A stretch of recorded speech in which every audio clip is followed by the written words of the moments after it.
or at least where they're paying. What? Oh. No faith in the machines. I've been looking over this a lot.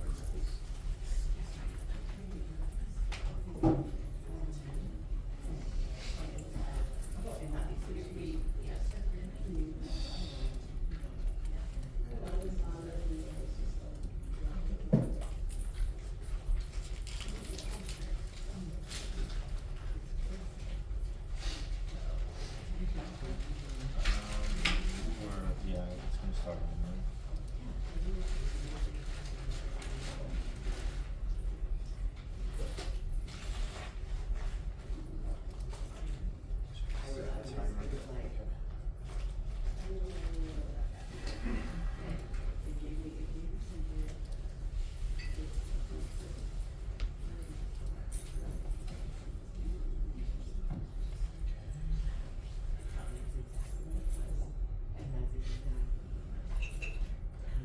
Check.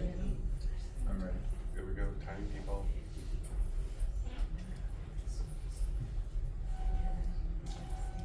So this is, oh, here we go. There we go. Good morning. We have a lot to cover, so we're gonna get started. It's Saturday morning. We're really thankful you're here. I thought there may be 2 people. We might be presenting to each other. So thank you for waking up after a really great week and coming to this session. We hope to have a pretty interactive session, but also there's a lot of things that we're hoping to cover with you and hear from you. So our session is titled Equitable AI Strategies for Educators to Mitigate Bias in AI. Mitigate is the word we chose. There's a lot of approaches to that. It was the easiest one to choose, but I don't think we can sufficiently mitigate, but we're going to talk through that and what that means for us at our institutions and in our classrooms if you're faculty. So we are at Clover Park Technical College. We're in Washington State, right in between, yay, good to see you here. We're in between Olympia and Seattle. We serve around 8,000 students. Our numbers fluctuating. Our institution has had a 30% enrollment growth this last year. We're really excited about that. We're opening a lot of new programs. With that comes a lot of faculty training. So new faculty coming in and training around different things. But we're from the Teaching and Learning Center. I'm Kristen Copeland. I'm the Dean of Library and Learning Innovation. It's a really fancy title for throwing everything in there that they want to throw in there. So some of you are laughing because you probably have a similar title. I oversee tutoring, e-learning, the Teaching and Learning Center, Title III, and a few other things, simple syllabus. But for today, I also oversee the efforts of AI on our campus as it relates to instruction. So I have with me most of my wonderful team. Ronald Lefko, he's Curriculum and Instructional Design Specialist, and the same title for Jeff Kane. And Jeff has been with me since the beginning of the Teaching and Learning Center at Clover Park. How many of you have teaching and learning centers or centers of excellence at your institution? That's great, because that's not necessarily common. So I'm thankful that it seems like that's becoming more and more a norm for institutions, for faculty who really need that support.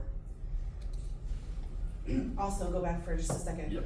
Many of you maybe were on that trend and made yourself, anybody make yourself a picture at Ghibli? Anybody? Okay, they're fun. So, all right, next.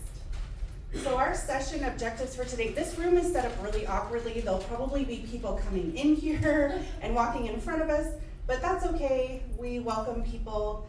I'm usually the latecomer, so I'm more than happy to have someone walk through our presentation. So I'm sorry if it feels a little awkward because I'm standing in a weird place and looking at the screen to be able to give you our objectives.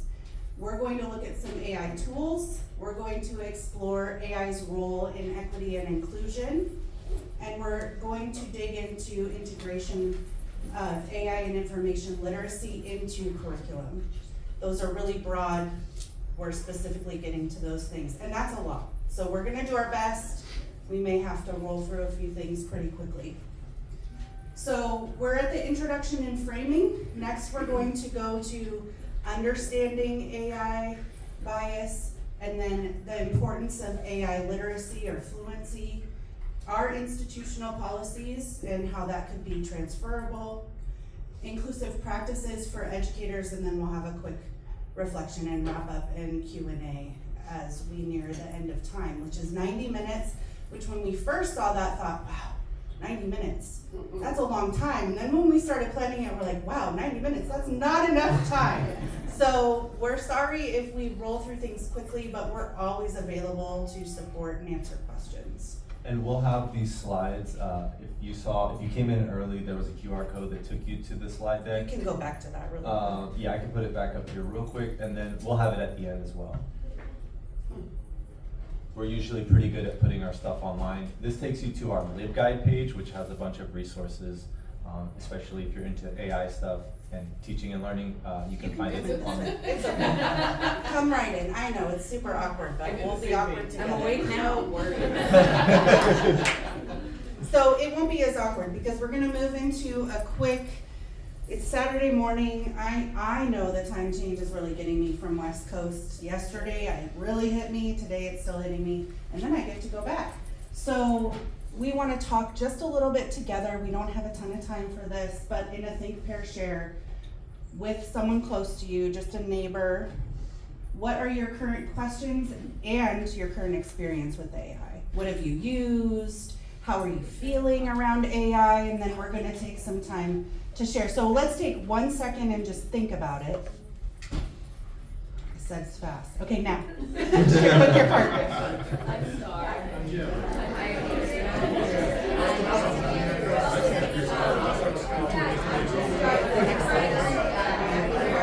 Jeff.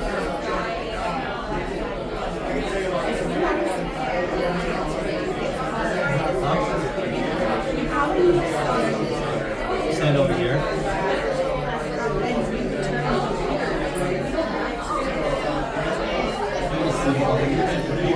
I might be able to make a little lane for myself. You want me to kind of pick up the questions and then, okay.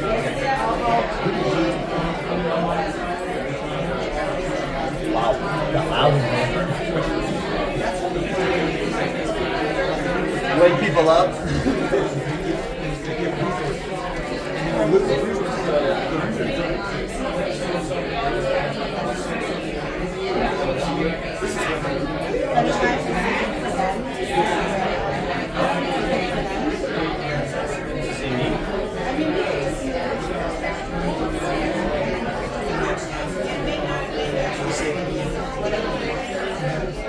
I'll try to stand.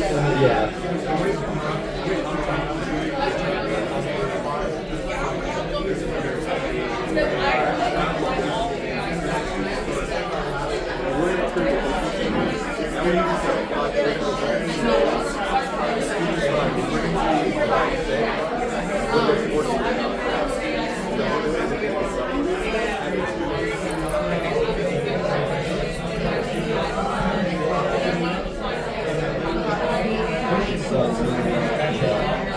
One more minute.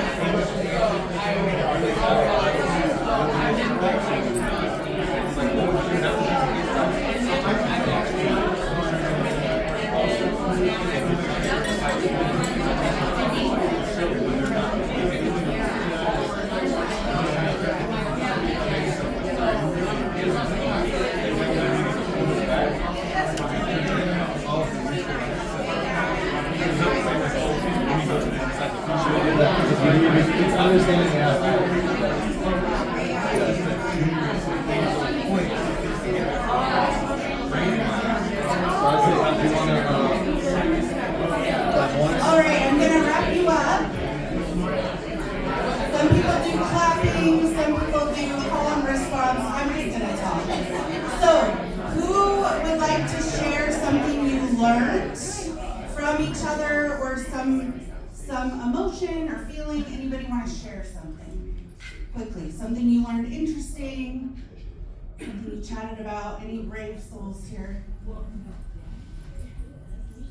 Hi, I'm Christina from Everett Community College in Washington. I'm a faculty member, and I was speaking with the Dean of Business and Technology, and we were just both talking about how we kind of feel behind, like individually in our institutions, even though we've been informed. We hear that all the time, and I want to say no one's behind. Okay, it's moving so swiftly. The pace is a common fear, and it's okay to feel behind because everybody's behind. It's moving. What we looked at this morning is probably different than what's happening right now. So that's a very valid, normal, join the club feeling. So, anybody else?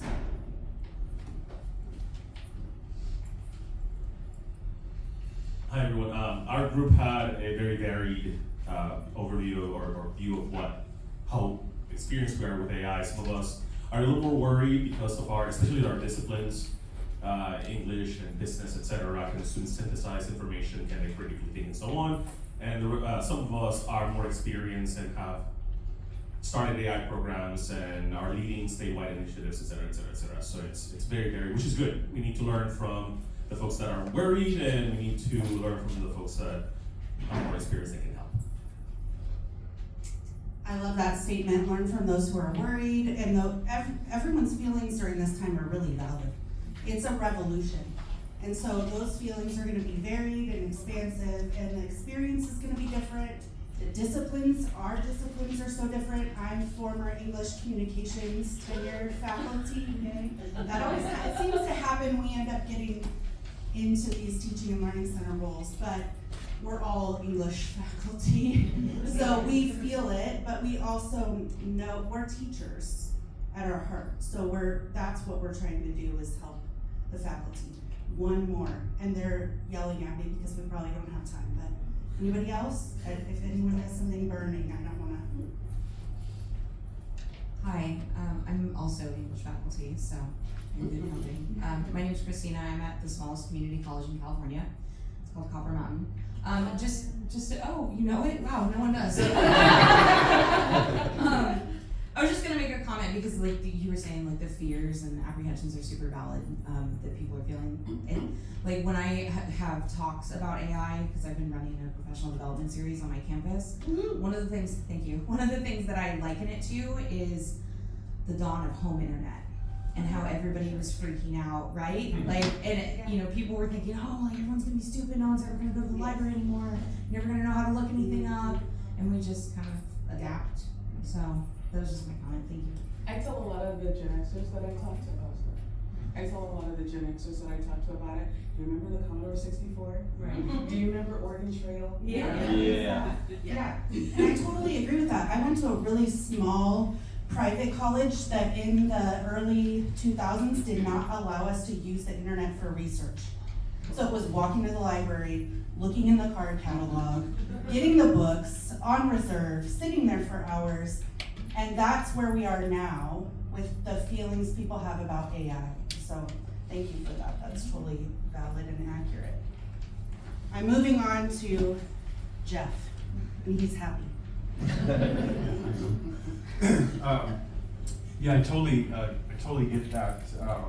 The idea that we're here to talk about our fears and concerns is important. I'm like, when we were first doing these things, it was more of a good cop, bad cop situation with myself saying, these robots are gonna take over the world, that sort of thing. And I still feel that way, right? Because to a degree, but just like when we're using things like an LMS to teach, and we start to let the tools shape how we teach and define how we teach, I felt my job as an instructional designer was, how do we take that back?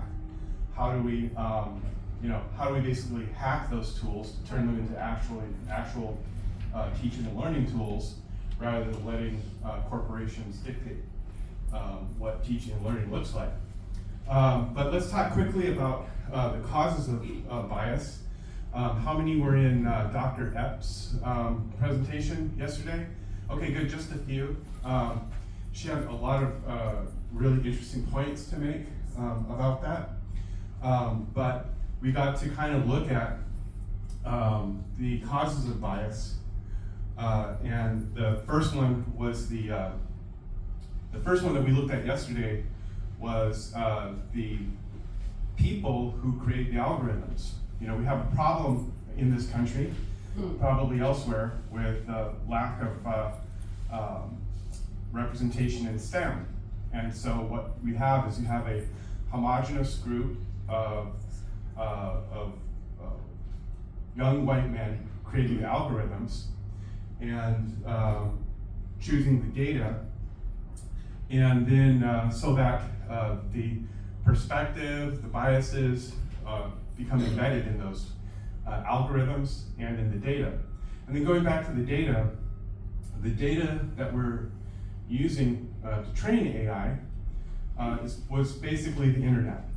So you unleash a bot on the internet, pulls in the information, and it also picked up really weird sources too. The weirdest one for me is the entire email history of Enron. And so what they were trying to get out of that was, oh, hey, we have this opportunity to get this conversational tone out of these email exchanges. But Enron, of course, was one of the most corrupt companies on the planet, and so now that's part of your data set.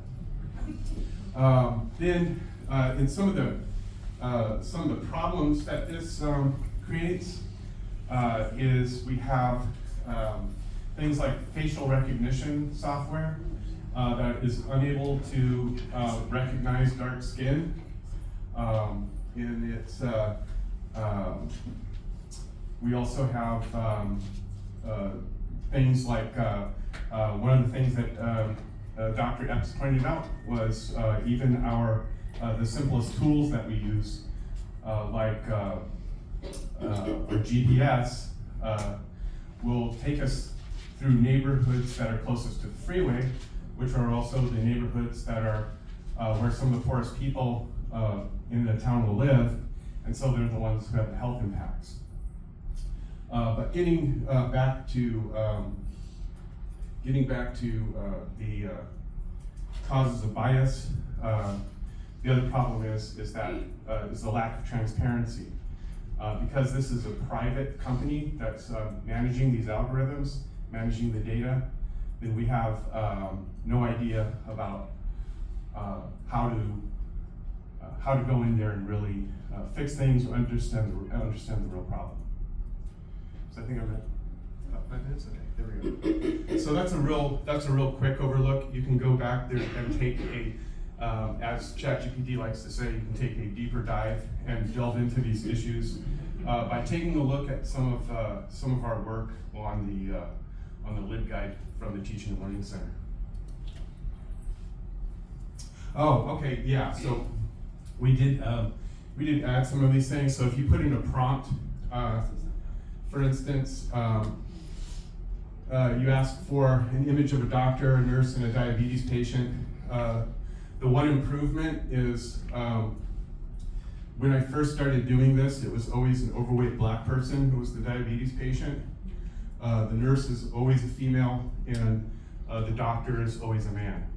And it's not thinking, I'm going to put in a doctor. What it's done is it's pulling all the images from the data set. The data set comes from a society that has endemic racism embedded in it. And so it's no surprise that it's going to be reflected in these tools. We were at I don't recommend anyone do this, but we were at a conference and we were seeing somebody else's presentation, and they got in live and they were saying, look how easy it is to develop curriculum with AI. And they typed in the question, can you make me some math problems for a group of diverse learners? And so I said, oh yeah, sure, here. Jamal bought 3 basketballs and his friend Shamika bought 2. How many basketballs, and then it talked about Jose having so many tamales and Maria having this. And so you're like, wow, this is a really racist thing. Let's go to the next. Next is the. Okay. So what we're going to do is the reason why the reason why we're saying this is to point out that probably something you already know is that there's a problem in here, and but we want to focus on and take a look at the problem so we can talk about how do we mitigate it. And again, we're not saying how do you cure this, right? Because we would be very, very important people if we knew how to do that, all right? But, yes, there we go. But, so we're gonna do an exercise where we have some case study activities, and we'll break up and go through one of those. Do you want to describe how that's going? Yeah, so there's we're passing out a paper right now, and it's two-sided, so one side has a bunch of prompts on it. I'll pass it back to you after. One side has a bunch of prompts on it, and the QR code, it's the opposite side, it's not the QR code side. And then so you have like a little case study example here, and then you have some discussion prompts to talk about with the person. Why don't we just do the people in your row that are sitting next to you? Did everybody get one? Did I count right? And then we're gonna ask these questions, answer these questions, talk about, and then y'all can tell us what's the bias, what caused it, as in was it a data problem, was it a design problem, or just an oversight, and who was impacted, and what could have been done to mitigate or prevent the harm. Oh, and then we're gonna do this one for 10 minutes. So. We just choose which one we want? Yeah, pick. There's 4 options here. There's 4 case studies. GPT detects ESL writing as AI, image generators and stereotypical representations, ChatGPT and historical erasure, and generative AI and resume writing bias. So pick one with the person in your row, and then have the conversation about it. And we'll share out in 10 minutes.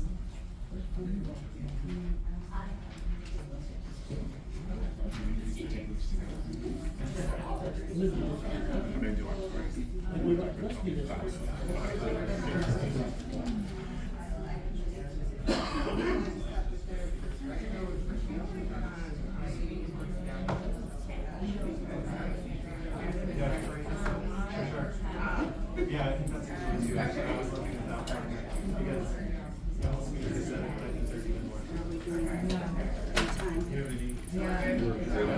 This is supposed to be done by 15.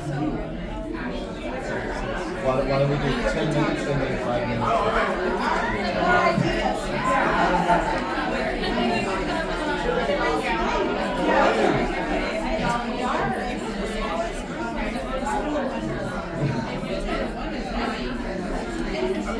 We were joking about taking over the ballroom.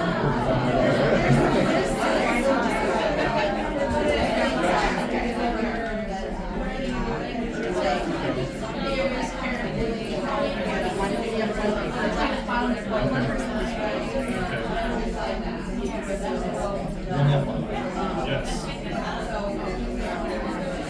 Perfect. Oh, yeah, the other thing is oh, no, we can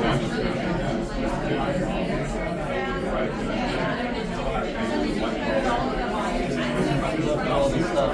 Oh, good.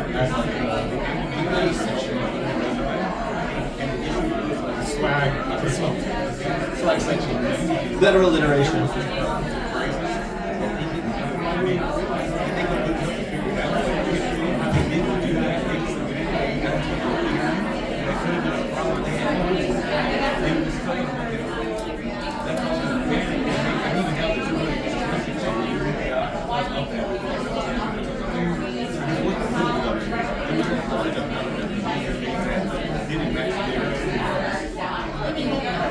He made it sound good. He didn't mess with it. It's really scary.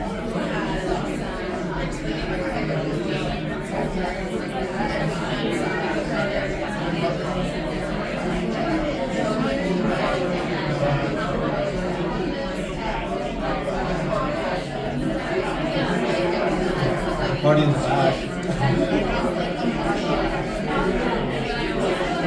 should get a photo of how many people are. should try to get somebody to take a photo of us.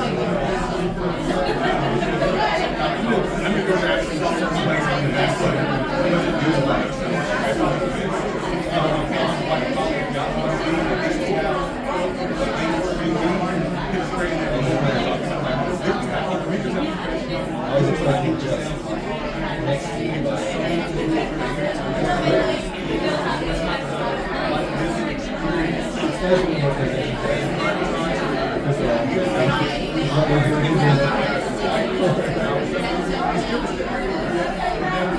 we're teaching students.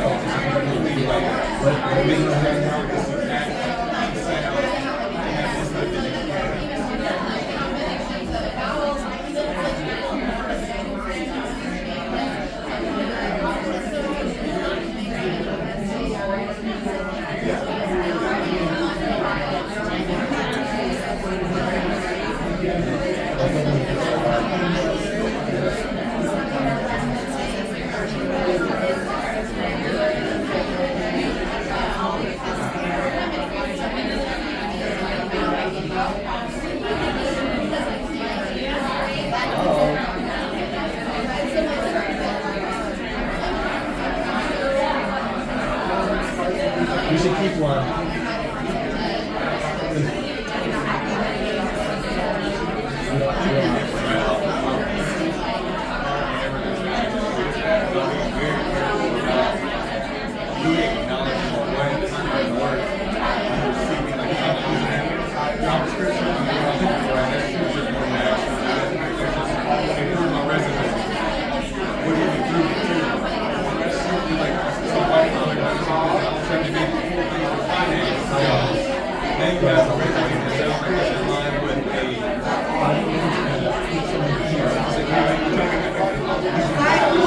Five more minutes and think about somebody to share out your group.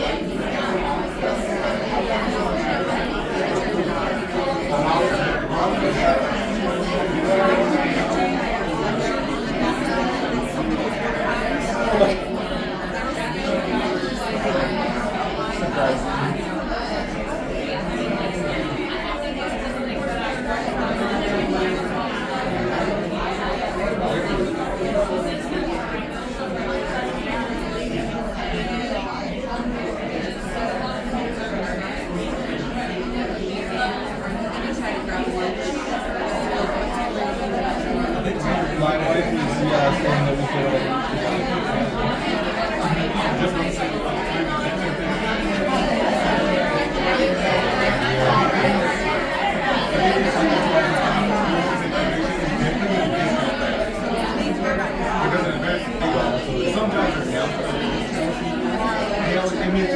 It's in there, but it's not really in the forefront, because I really appreciate if someone does something it's always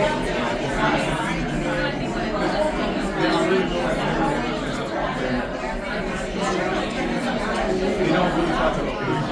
Oh, yeah, that really means. Because for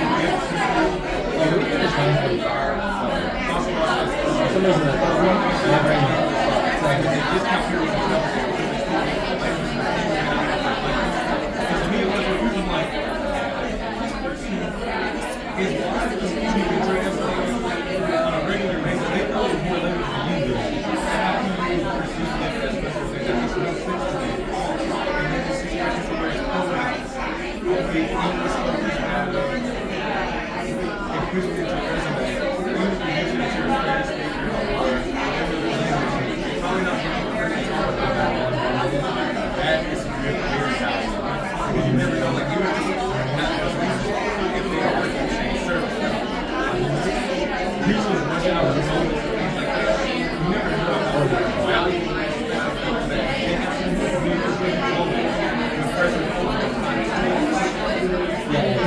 used to give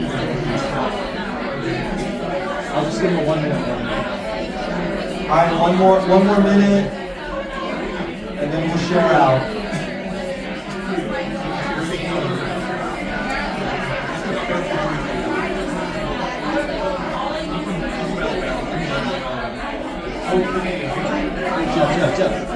Jeff.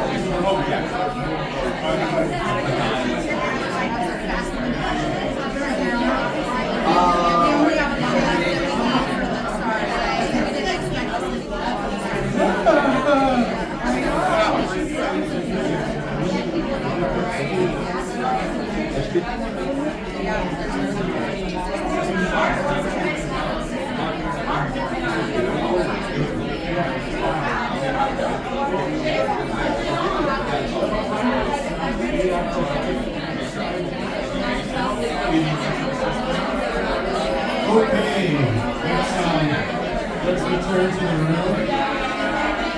I want to be able to gather some of this interesting ideas that you have. Let's finish up. Let's come back here.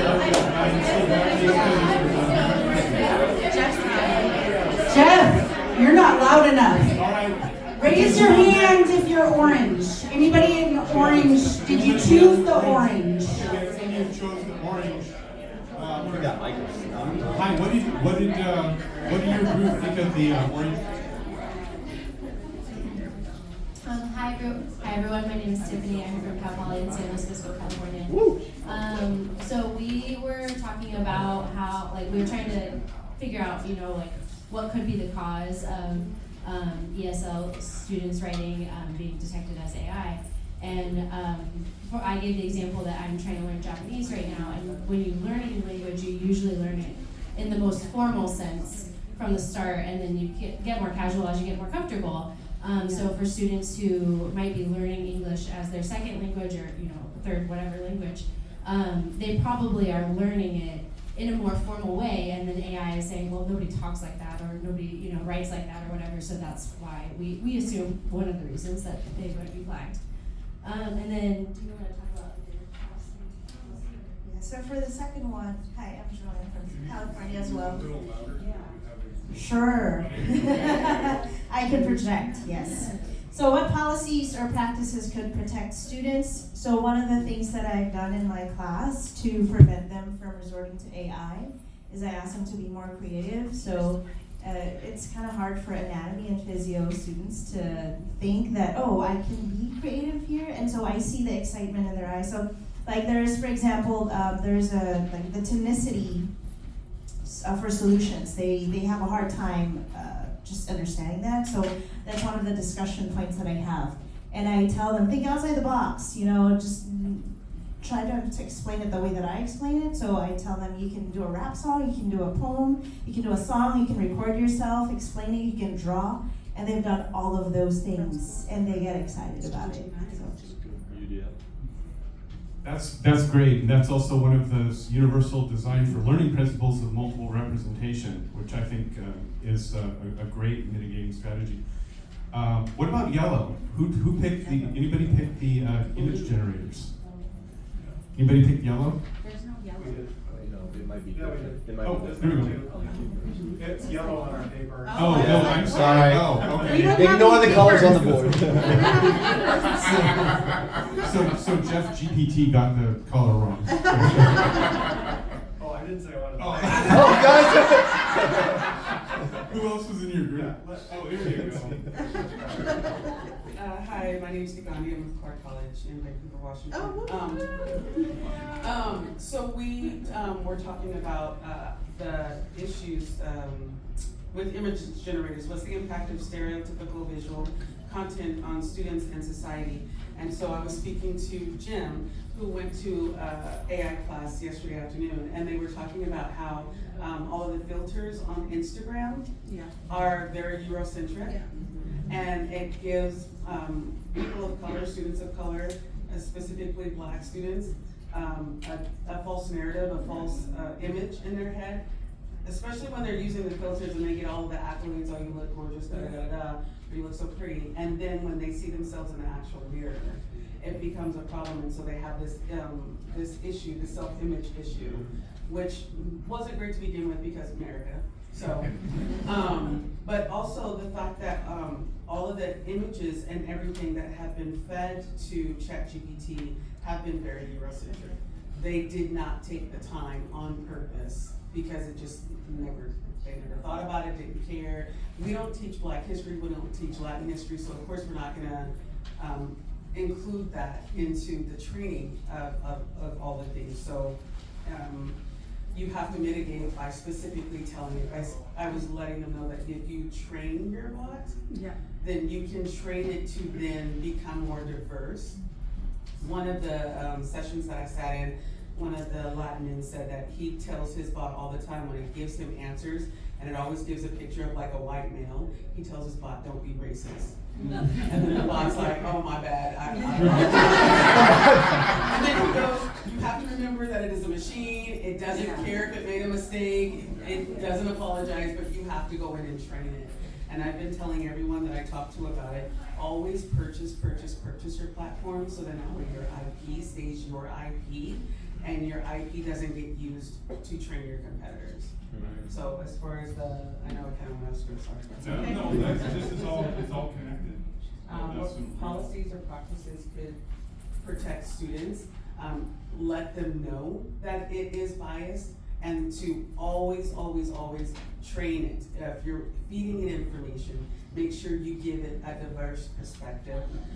If it pops out with like maybe an author that everybody knows, feed it the information about those obscure authors or those diverse authors. So then that way the bot that you're using will be trained on your information that you feed it. Thank you so much for that. That's a great example of what we call prompt engineering. So I'm going to say blue. Actually, let's, if you want to move on. Or Oh, we need to move on? Okay. Oh, okay, no, go ahead. Oh, do we? Yeah, whatever's on the paper is the correct color. Okay. Okay. So case study 3. Somebody have a volunteer here for case study 3? I might be a bad volunteer because I was late, but I'm an English teacher at a small community college in California, and I tell my students that why do you want to write like a white guy from the 80s? So I have one student say, well, I am a white guy from the 80s.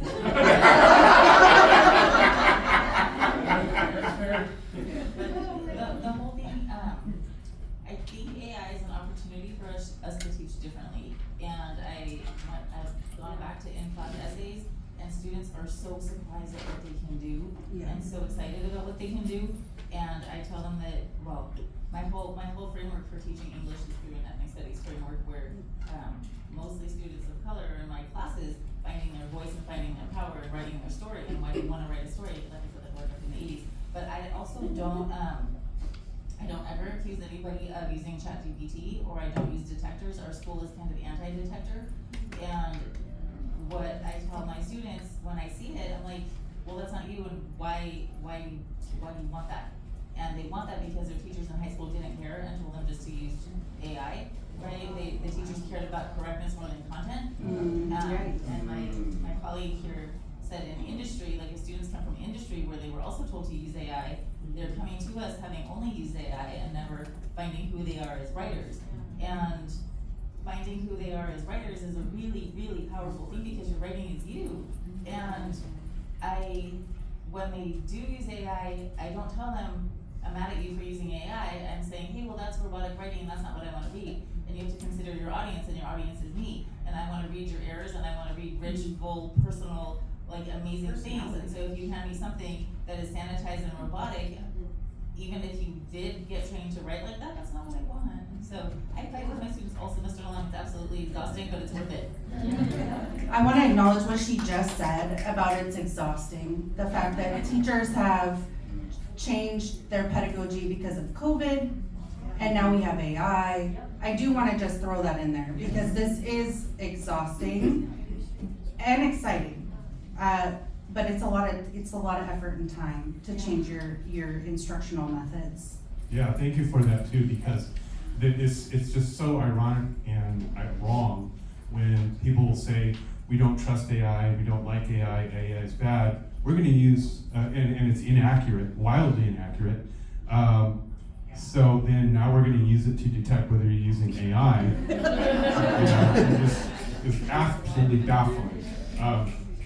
let's go case study 4 for the last one. We have to kind of move along here, but we need to hear from you. Hello, I'm Devontae Isom from Pierce College in Lakewood. Hey. Right around the corner. Yeah. And we were speaking about this, and so it talks about the generative AI writing for using it in resumes. I've already kind of ran across an issue with the student I was working with. I could tell immediately that it was AI, but the biggest problem was that the prompt that they used was improve my resume. Yeah. And it completely changed their lived experience to the point I asked them to, I pointed out, I was like, hey, can you kind of explain this? And it used phrases and words that they couldn't speak to. And at that point, once I pointed it out to them, they're now scared to use it because they're afraid that anything they put in is now going to put them at risk of being questioned in a way that they won't be able to speak to. So now this is a tool that they're afraid to use, and I'm still working with them to kind of try to build that trust, but teaching them how to use the prompts well. And my partner here, we were speaking about that, and they pointed out that it's really important to make sure that if they're going to use it for this purpose, to have it linked to what is this job application saying. Specific parts of it, not doing the entire resume, but pieces at a time. Yes. Yep. But then also, like, one thing we talk about on here as well, talking about like what does it do to downplay multilingual skills? The data it's pulling from is English data, it's American data. America doesn't value multilingual speakers. So even if you try to have it talk about that on your resume, the response it's gonna give you is gonna really downplay that. And it's super harmful because, in my opinion, I think it's a general opinion, if you speak more than one language, you are a highly intelligent individual. And that's something that should be like celebrated on your resume. Thank you so much for that. Okay, and then I think a lot of this points out to an important part is what I'm hearing in the room is about how students need to understand what these tools are, what the tools can do, and what is appropriate and what's not appropriate. So one of the things that that we were working on as far as mitigating bias is providing that for our students, but also for our faculty. I've been working with our librarian, Pearl DeShure, she has a information literacy piece that she teaches the students.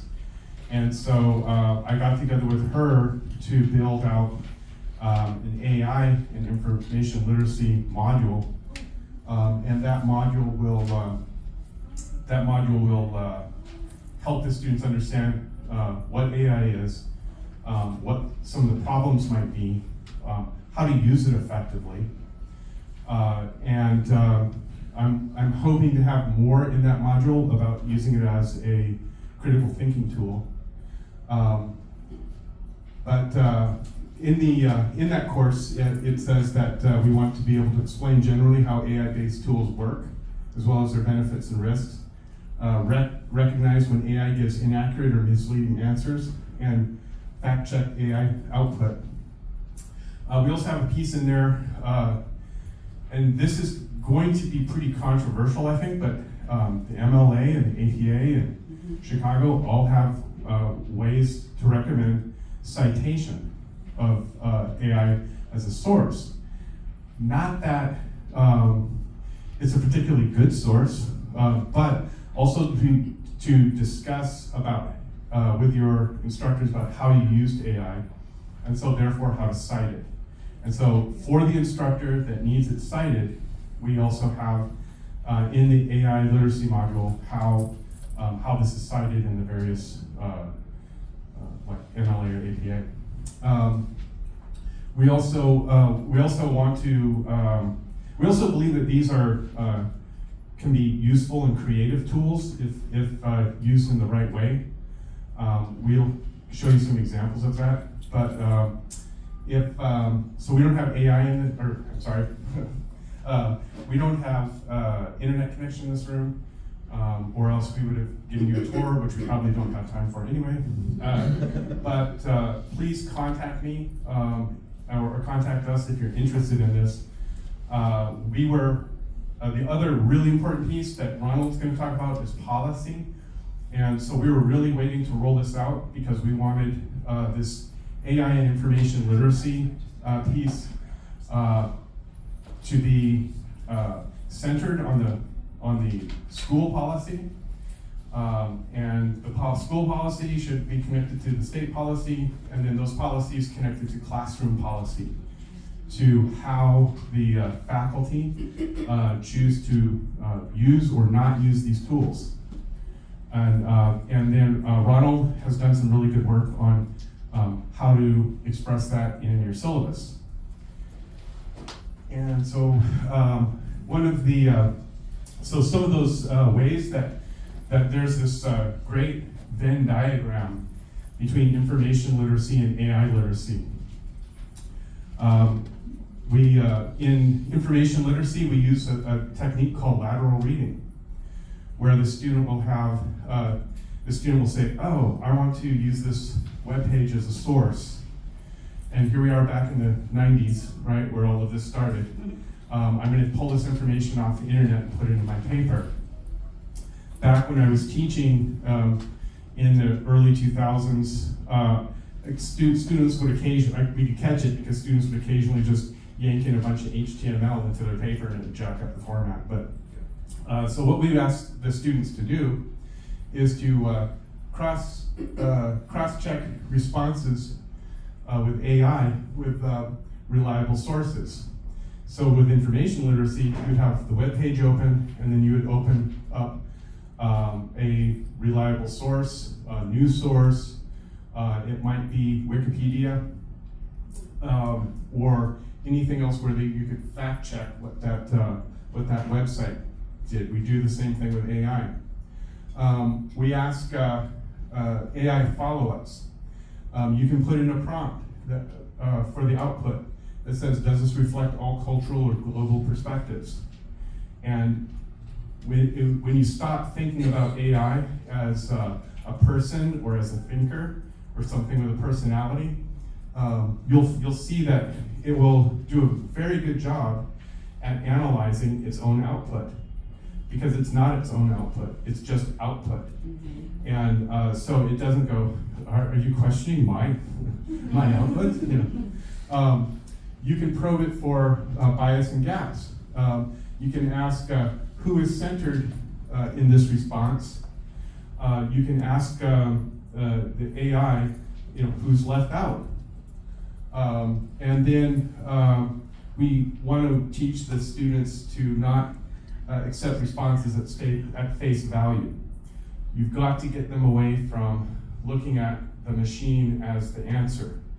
I'm collecting little ways that express that well. I know that Ronald, at least, is probably really sick and tired of hearing this, but go into Copilot, ChatGPT, or any one of those tools and ask it how many R's are in strawberry. Yeah. And you'll be surprised at how vigorously it will defend its response. It's always 2, by the way.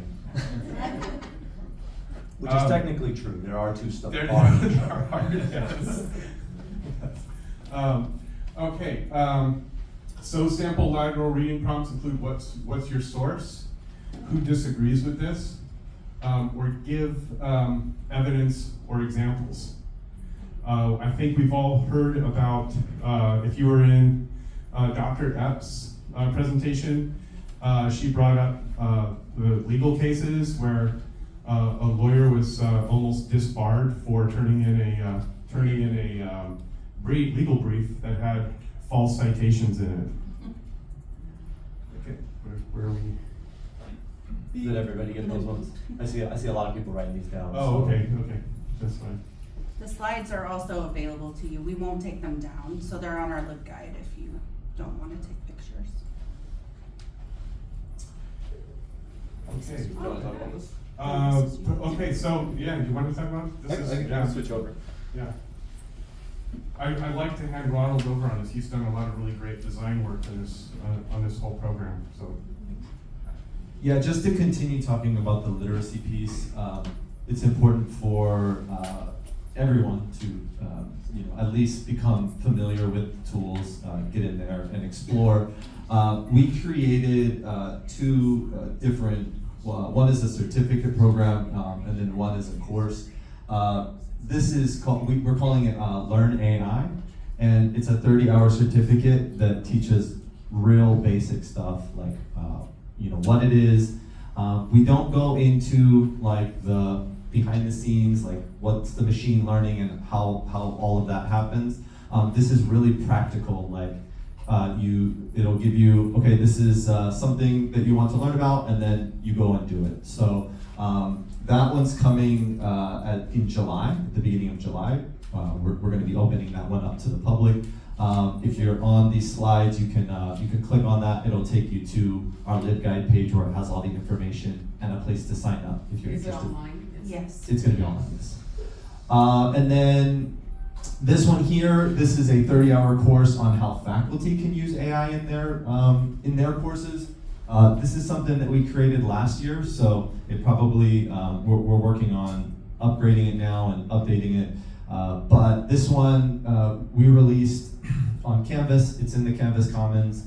If you search generative AI in higher education, this one is specifically for faculty on how to use it for to look at your syllabus, to make sure your syllabus is using inclusive language, how you can put lesson plans together. I know lesson plans take forever if you're sitting there and you're like thinking about it. AI can do that very quickly. It's not going to be that good, especially if you're an experienced teacher. You're going to be like, no, that won't work. The time is not right for this. But the good thing about AI is you can tell it where it's wrong, and then you can tell it to change it. And so all of that is covered in that course, and this ties back to that idea of literacy and getting more people to know about it and how to use it. Ronald, I'm going to jump in while you're advancing. So we at Clover Park really focused on faculty for about a year and a half.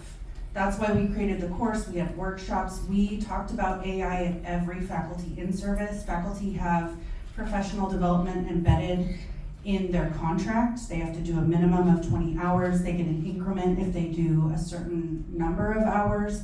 So we had that benefit to have it in their contract, but also faculty were asking. I would also say we're a technical college, so people were already using artificial intelligence before Gen AI became the thing. So it was not as heavy of a lift as it may be at some other institutions. But we also are big on, we created these things with the idea that for the generative AI in higher education, it's open access. You can remix it. There's no, we hope people use it, but look later this summer because it'll be revised, like Ronald said. And speaking of institution, we're going to move on now to talk about policy. Does anybody's institution in here have a policy on AI right now? Awesome. Okay. We are, next week, we're voting to bring it into our official policy and procedures. Almost a year in the making. If you're at an institution and have ever tried to get policy through, new policy, it's taken forever. And I'll show you our policy in a minute, but I got this QR code here. In addition to, I'm heading the AI task force at our college, which is a group of people who, we put this together, we looked at it, dissected it, looked at a lot of the other different examples, and I'm also part of the State Board Community and Technical Colleges of Washington AI Task Force. And you're leading it. Co-chairing it with another instructor. But I got this list here from there, and I think I might be able to bring it up, but hopefully this doesn't break everything. Okay, let me see. So our state board, we're part of 34 community and technical colleges, Pierce, Clark, there's a lot of the Everett. They told us that they weren't gonna give us any direction except you need to do this. So each institution is coming up with their own policy, but guidance from this state board group. Yeah, and this one it's just it's a resource that was created by Lance Eaton, if you are familiar with that person. I think they shared it on their social, and it's just it's a Google Doc that's 124 pages long about different AI syllabus language policy for if you're going to go for a specific class. So this isn't the institution, but I thought if there's anybody out there that's teaching, you can get into this document, maybe control find, look for your whatever course you're teaching. You could probably find some good syllabus examples there. Question? I was just gonna ask how you get to this. I'll put the QR code back on the screen. There you go. So I'm going to show you in a moment our policies and procedures and kind of give you the idea of why we went with that. And then I'm going to show you all some assignment tags that you can add so that you can be super transparent with your students on how they can use AI in your course down to the assignment level. So there's kind of the institutional, which is what I'm about to show you. These are more for the course, and then all the way down to the assignment. So this is our policy and procedure. I'll give you all a second to read it, and then I'll give you the kind of overall idea that we had with it.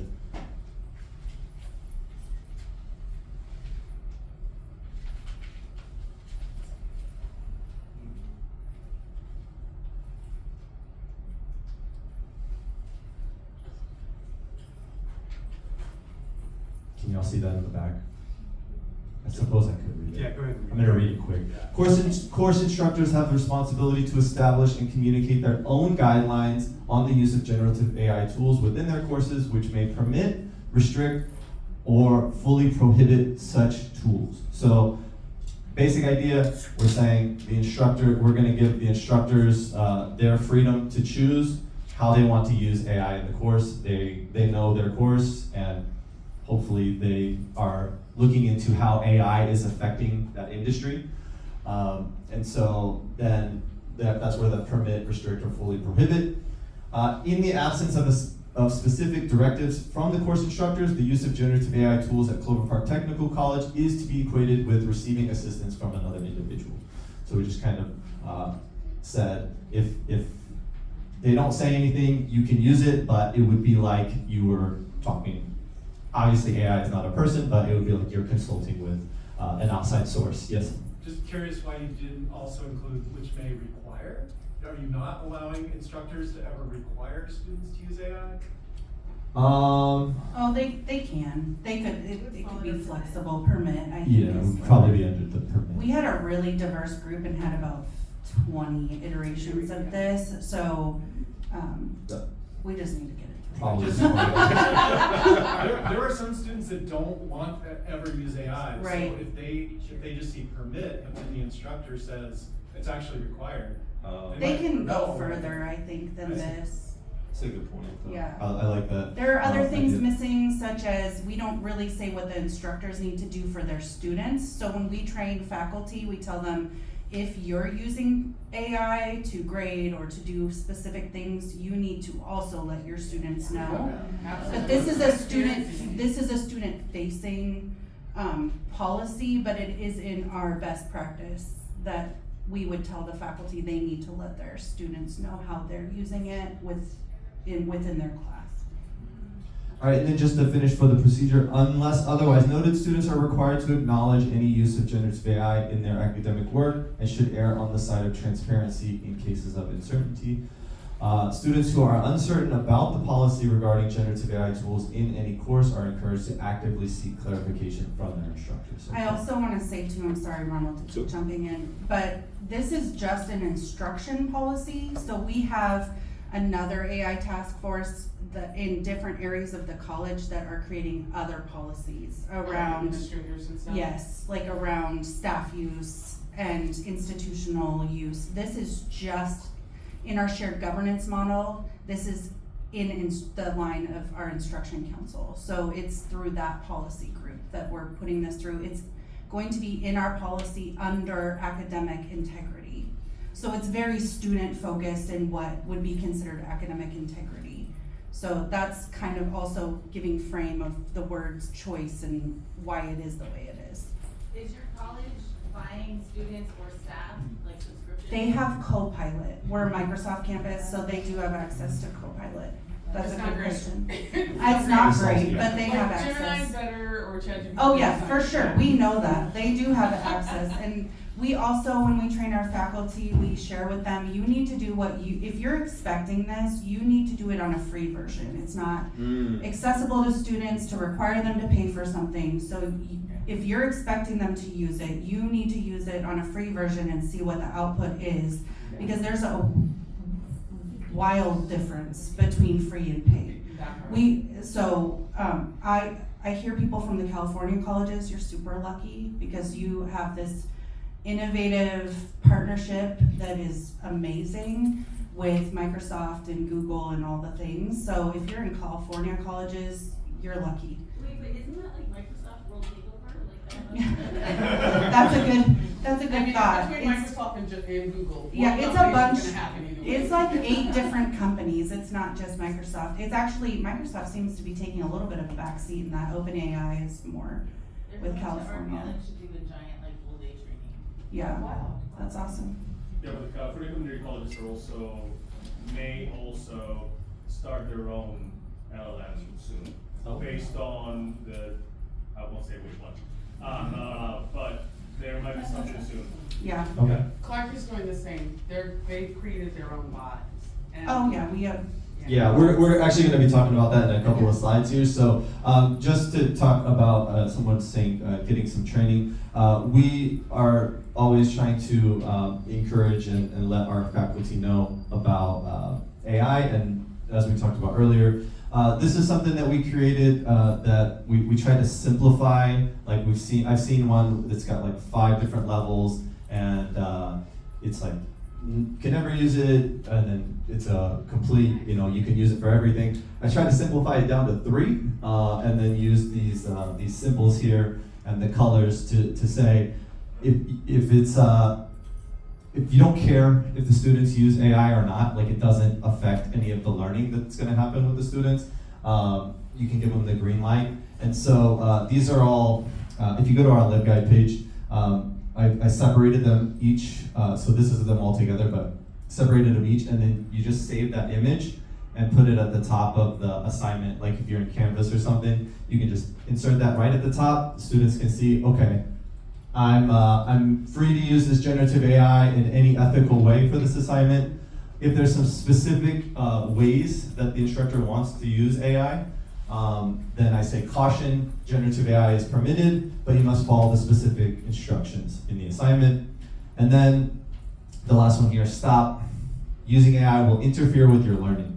And so this is the big part here. A lot of people are using AI to do the work. Like they put in their assignment, the description, and then it spits something out, and then they submit it. Nobody's gonna learn anything from that.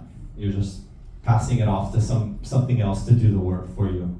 Your question in the back? I don't know if you're going to get to this, but how do you, in terms of accountability, because of course you can have these assignment tags, but I don't want to get in a position of policing students on their use of generative AI. Are you going to be talking about strategies to handle this?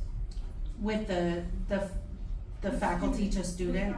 Yeah, with students, in terms of course you can do this, you can say stop, but some Right. students will still use it. Mm-hmm. Well, then I've had that a faculty come to me and they say the student clearly used generative AI for this assignment, and the way that I know that is because the assignment was to find resources on campus, and the assignment that they turned in talked about a resource on campus that didn't exist, which if you're familiar with AI, that's called a hallucination. And so the instructor came to me and said, I'm like 99% sure that they use AI for this just because, this doesn't exist. And then I said, did you talk about AI with your students? And she was like, oh, not yet. Did you have these assignment tags on there? Well, not yet. But there's not much you can do at that point. Like, this is a proactive approach.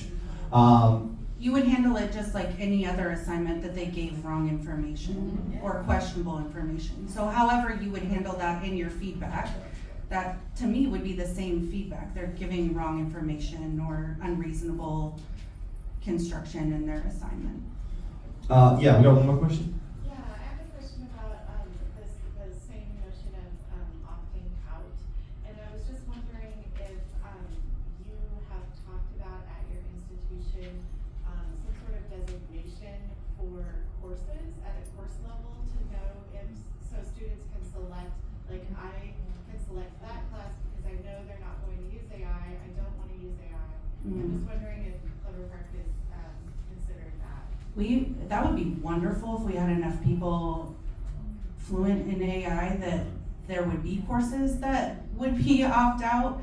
I know that there's limitations in our catalog, but we do have simple syllabus that we're making outward facing to the public in the fall, which there's going to be some work on AI language in simple syllabus so that people would know when they look at that public syllabus the AI use expectation. So we haven't rolled that out yet, but that is probably our strategy at this point, to encourage faculty in the section on simple syllabus that's public facing, the AI level use in that course. Yeah. I mean, if they're going into mechatronics or something like that, they should expect that they're going to have some level of artificial intelligence use. Yeah, our computer programming, they've fully embedded it into their curriculum because it's something that's directly related to that field. We're going to move on just for time. We have another activity for you all here. So what we're going to do, we set up a Mentimeter here. The way that works, you can just scan this QR code. It's going to take you to a site where you can put in some text. The text that you're going to put in, get out of the way. The text that you're going to put in is a policy recommendation. So what's something that you feel, I showed you our policy, we gave the list of policies for all the different courses. What's something that you think needs to be important, or what's something that's important for you that you feel needs to be in a policy? You can talk with the person next to you, and when you've thought of something, I think everybody's already scanned it, but you can put it in here, and then I'll show them on the screen as they come in. So we'll go 10 minutes for this one. Maybe probably, 5. Yeah, like 5 minutes of talking about it, and then in the groups, and then 5 minutes together. He has to get on the Course list. policy or institutional policy? However you want to take it. Yeah. Ronald has just drafted you into his committee. Yeah. Thanks. That was something that I thought was really Oh, yeah.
Okay, one more minute to get your policy recommendations in.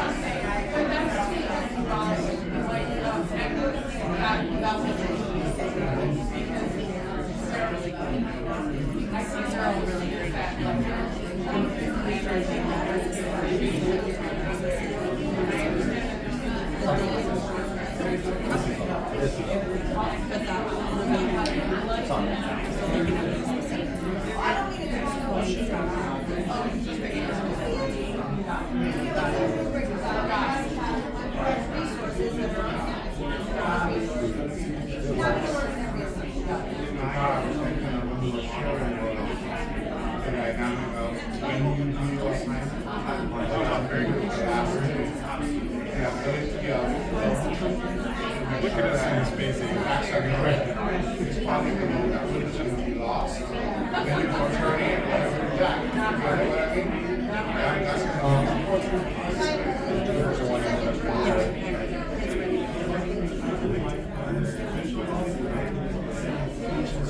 Alright, I'm gonna try this. If you can hear me, clap once.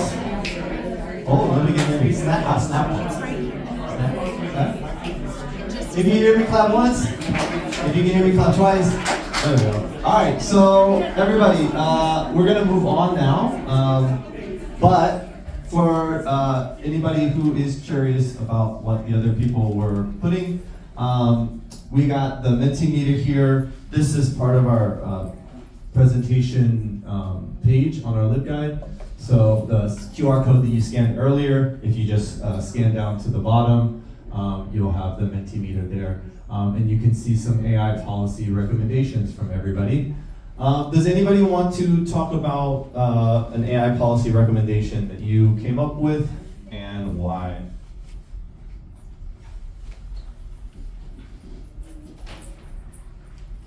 Hi, I'll just say that, like, briefly in response to some things that people were saying, I find it increasingly hard to, I think a lot of the policies that we've been developing are basically unenforceable, and so I was trying to think of a different way to frame it, and we talked about how policy might be used in business and in school, and basically the policy was suggested as like that you have to own whatever you produce, like whether you use AI or you don't use AI, you are responsible for it, and so that might look different in different courses, like how you have to be able to talk about or present your work, but that you just need to own the product in some way.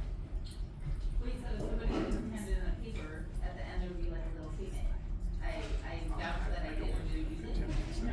No, I guess I mean more about like being responsible for what you produce. Like someone up here, you were saying about a resume that a student produced and then they couldn't discuss the content on there. So like, but if they have to articulate what they did every time they did something, then they would at least be thinking about it and be encouraging honesty through like little statements at the end of the sentence. Yeah, like for me, it kind of translates to doing more presentations and conversations with students and thinking about how I just like, I'm really exhausted with trying to determine and enforce whether students have followed my policies or not, and I just feel like I can't do that anymore, and I need an alternative. So that's the solution I'm starting for. Yeah. That's a really good point, and I like that you said that about if you're going to put your name on it, then whether I don't know where you got it from, but you're trying to pass it off as your own thing. Yeah. And so if you're having I can think of an example. I teach ESL as well, and sometimes when I can't like I give students something to talk about, and they have to use the translation, and the translation comes back, and it's a bunch of big words that they don't know, and they don't know how to say it, and like I can understand the point and why they're doing it. They're like trying to use it to help them, but and I'll also go and say, okay, here's what this word is, here's what it means, here's what you're trying. Here's the easier way to say it. But with the AI, it's really you have to make sure that they know that whatever they turn in is going to be theirs, right? They're yeah. Oh, hold on. Let me bring you a mic so everyone can hear you. You made me think of something important. Does anyone else here teach English? Yeah. So our students were traumatized and they were told they were terrible writers. And when they were themselves going through school, they were told they were babbling. They were told they were inarticulate. They were told they were bad writers. They were told they could never be a writer because they spoke English as a second language. And so they have a lot of trauma, and therefore when they use AI, right, they're trying to cover who they really are. Mm-hmm. And so I had students, it took me 2/3 of a semester for them to actually be themselves because they had built the wall. Yeah. And so we have to realize that racist conditions are what push students to use AI because there were so many teachers who didn't care about them, they just cared about their correct grammar. Yeah, and they're trying to be efficient too. There are some people, it's not just English, it's not just English as a second language. There are folks who are really trying to be efficient as well. And because they're told they're taking too long to do this, or when they're going to the tutoring center, it's not, they're not going through all of the rules efficiently or like they're expected to, so that's another reason why some folks use it. Yeah, and think about like the time aspect, like getting to the tutoring center at a certain time. Yeah. Like what if that person works, like, and they don't have access to the tutoring center? AI can be used as a tutor. It's not perfect, but neither is the tutor, right? The tutor doesn't know everything. I will do one more, and then we're gonna move on. Just really especially conscious of our part-time faculty, and it was mentioned earlier how much is upon faculty right now that we haven't asked for and we're trying to deal with. And for part-time faculty especially if they've been teaching for years and oh gosh, now they have to figure out to say anything. So I think a piece of our institutional, maybe not policy, but at least practice, is really encouraging departments to, within the departments, take some leadership, have conversations. They may choose as a department to set a uniform policy at a course level that people can adopt. If they don't choose to do that, the department should still be really supporting their associate faculty. So associate faculty don't just receive this email, you need an AI policy in your course now, and they're like, what, we're going to Right. start. That's also the importance of a teaching and learning center at your institution. So if you don't have one at your institution, advocate, because they are directly there to support faculty in things exactly like that alongside the departments. And feel free to send them to our LibGuide. We have a lot of information on there for that. Okay, so we've been having a nice discussion here, and we have to move on. We might have to cut some stuff here, but I do want to talk about these inclusive AI practices. So very briefly, I'm going to go over some prompt engineering tips. Prompt engineering, for those that don't know, is just the way that you think about your input into ChatGPT or any sort of Gen AI model. We'll talk a little bit about using diverse data sets, and then we'll get into meta prompting. So here are just a small little table of some inclusive practices, some things to think about when you're using AI as a way to try to mitigate the bias here.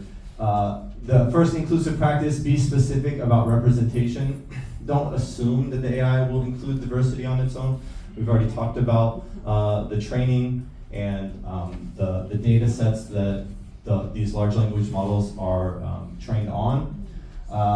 And so an example prompt that you might use would be describe leaders from diverse cultural and gender backgrounds who have shaped climate policy. So adding that in there here, from diverse cultural and gender backgrounds. Avoid default assumptions. Ask AI to resist stereotypes. Jeff gave that example earlier about the basketballs and the tamales. Instead of describe a typical CEO, describe CEOs from historically underrepresented backgrounds. So it's just really like calling it out to ChatGPT or whatever you're using.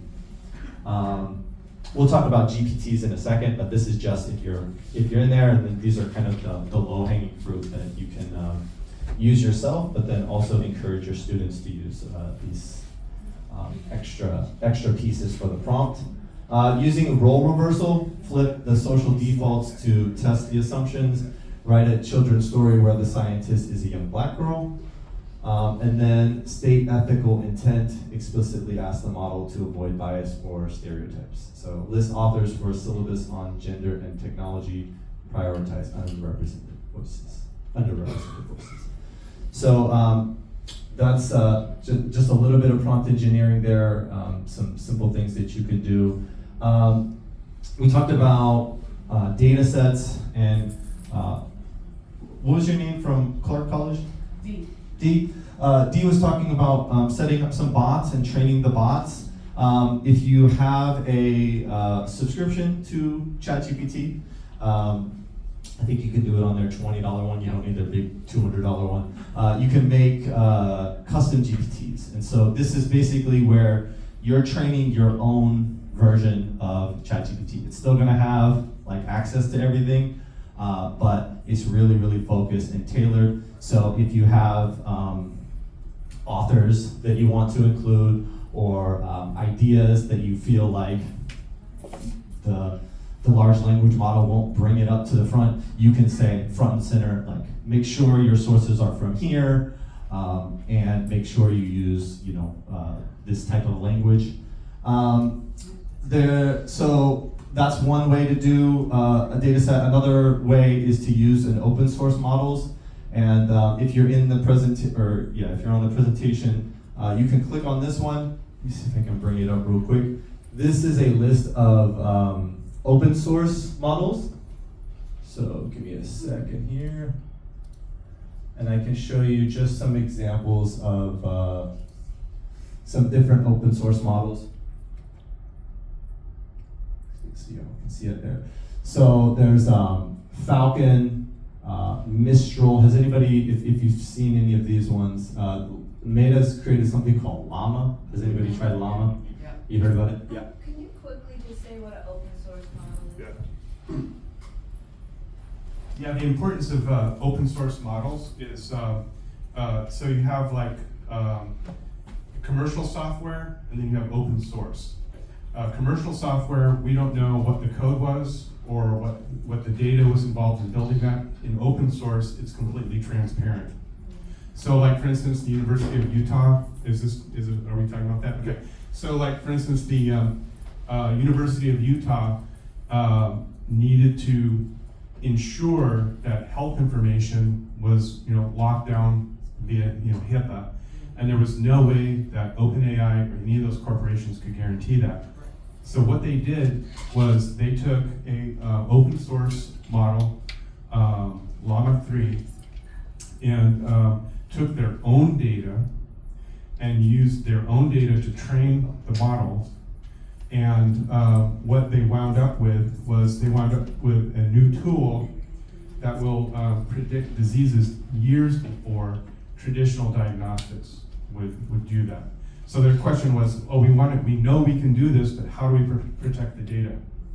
And that's how it was working. Now, the other thing that they're doing is they're setting up those open source systems, choosing the data that goes into those open source systems.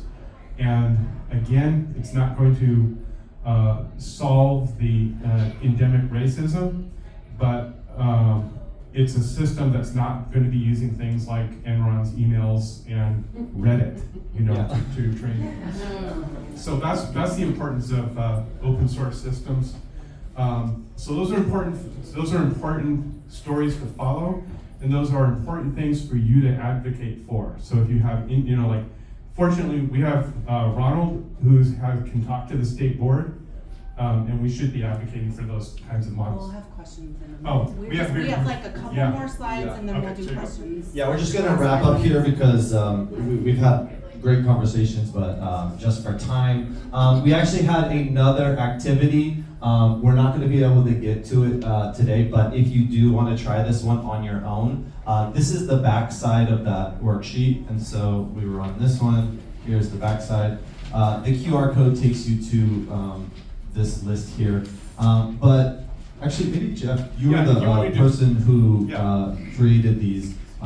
This is a really clever way to meta prompt. So this is a little bit advanced if you're still like, if you haven't tried ChatGPT yet, this might be down the line for you. But if you're in it and you know like kind of how ChatGPT works, this could be a cool thing to do to help mitigate bias. Yeah, this is part of that lateral reading strategies. There are ways that you can ask AI to examine its own output, and these are a series of prompts that we've created that will allow you to do that with your students. And also the prompts will, the prompts are prompts that you can give your students to think about their own work, and then they in turn can take those prompts and use it to ask AI to analyze its own output. Yeah, it's cool. It checks itself. So you would just put in the prompt regularly, and then kind of look at that response. Then you add in something like, if we asked a different AI model or expert about this issue, how might the answer change? What are some counter arguments? There's like 9 different ones that y'all can experiment with. They're on the LibGuide. We also have them here on the paper for you to see. So, fortunately, we don't have the time for that to go through that activity with you all. But do we want to end with this? That's fine. As we wind down, Okay, I think it's always important once we get to the end of a presentation to kind of solidify your learning and think about one thing you may want to take with you to your institution, to your classroom. So just maybe take a minute and write that down. And as you do that, we do want to thank you for being here again on a Saturday morning. Go to our LibGuide, and there's also a bibliography. I do want to share, and maybe Ronald and Jeff can pass these out. We have some stickers for you that are our mascot at Clover Park, which is Simon, and it's our version of Simon, so don't tell our marketing department. And on Simon's chest, there's a QR code, and that takes you to our LibGuide. So if you keep Simon, you'll always have us with you. LibGuide. It does? The QR takes them to our LibGuide. No. Go to the podcast? No. It goes to the LibGuide. We also have a podcast called Simon Says Educate. So you can listen there. It can all be found on our LibGuide, the podcast, all of our presentations. We also are hosting an AI OER Institute this summer. It's free and anyone can attend. We're passing out that if you are an AI early adopter and you have some innovative things you're doing, please put in a proposal to present. We have about a week left to accept proposals, and we'd love to have any of you put in a proposal to present, especially if you're doing innovative things around AI or OER or both. So it could be and both, either way. So put in a presentation for that, and please invite anyone you know. It's free on Zoom on a Friday and Saturday, because our faculty, that's when they can go. So we want to make it as accessible as possible. You could come to some or none. I would register just so you get the updates about the Institute. Now we have a couple minutes. A minute to share out. For questions. Oh, questions? Okay. A couple minutes for questions. And we can stay a little bit after too if anybody happens to want to talk to us. Hi, I'm Diana from North Seattle College, and my question is about the Meta open source, because there's been a lot of talk coming out that Meta did a profit loss analysis of how much it would cost to actually pay authors for the rights to their work? And how much would it cost to pay for litigation that would inevitably happen if they stole from authors? And they realized it would be far, far cheaper to pay the litigation prices, the cost, and just steal. So I really appreciate all this work around more inclusive, more diverse, open source material, but this is on the back of, backs of diverse creators who are having our material stolen. Thank you for that. And no, it doesn't have to be a question. That was a really, it's so complicated. And unfortunate. The way we can't, I wish we could take it and put it back in. Yeah, because we didn't even broach, because that's not the topic, environmental issues, right? So I would encourage you, MIT Review just put out a really good article about the environmental impacts and kind of getting to how we can figure this out. But really, the main call is a call for transparency. A call to hold the companies that are creating these LLMs accountable and move forward in that way. I think we have time, well, one more question, and we'll stay after. I guess less of a question, more of a quantity or just raising something.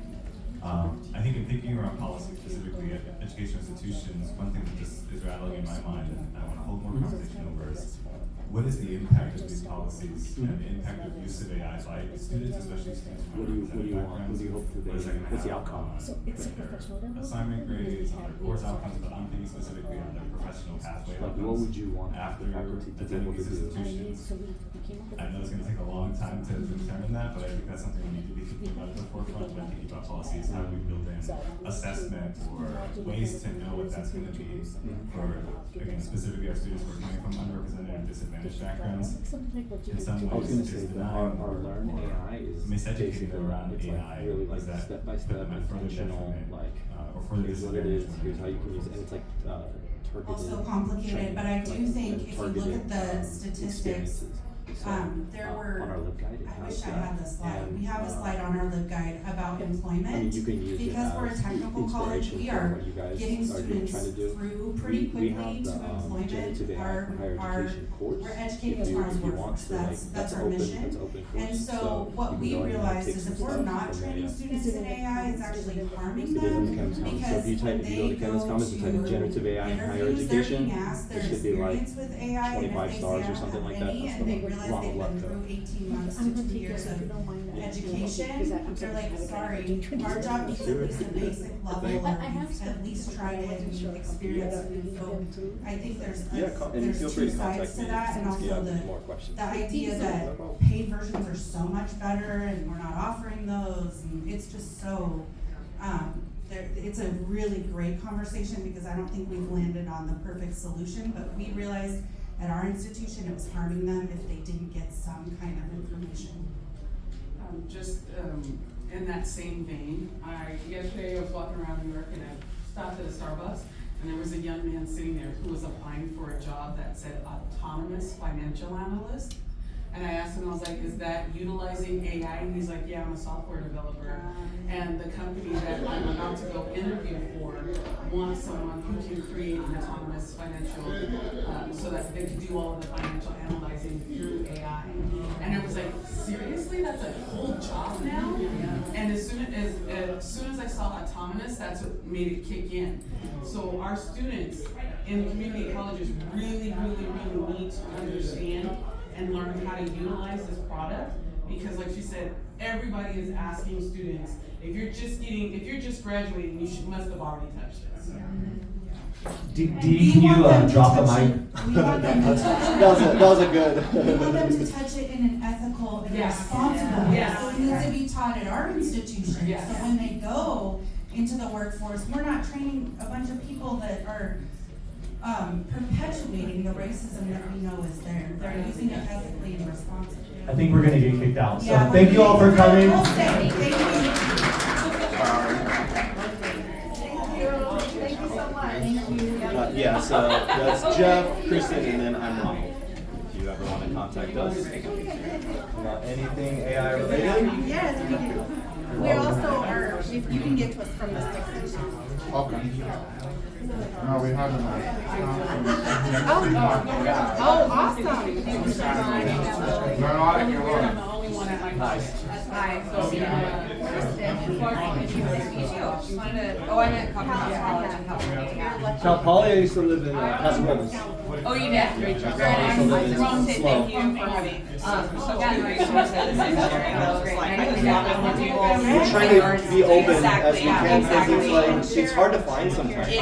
And When you then scroll through what is LinkedIn, quality it's and what is not just so punitive. So I just really just want to say thank you for being so thoughtful in your presentation and sharing lots of love.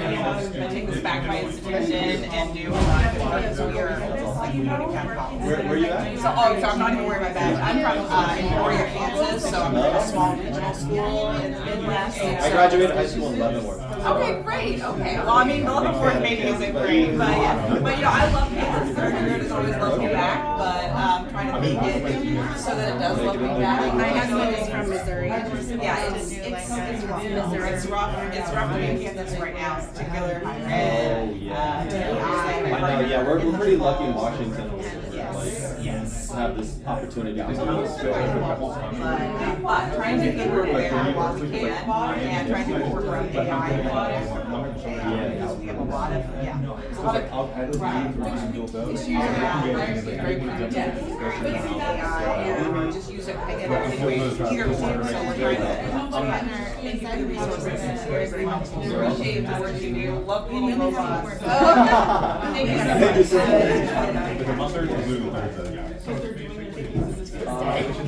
Quick photo for Kim. Oh, I hope you get ready. Justin. Yeah, it's Monday. Can you do June 2nd? Oh, no, that's a check-in reminder, sorry.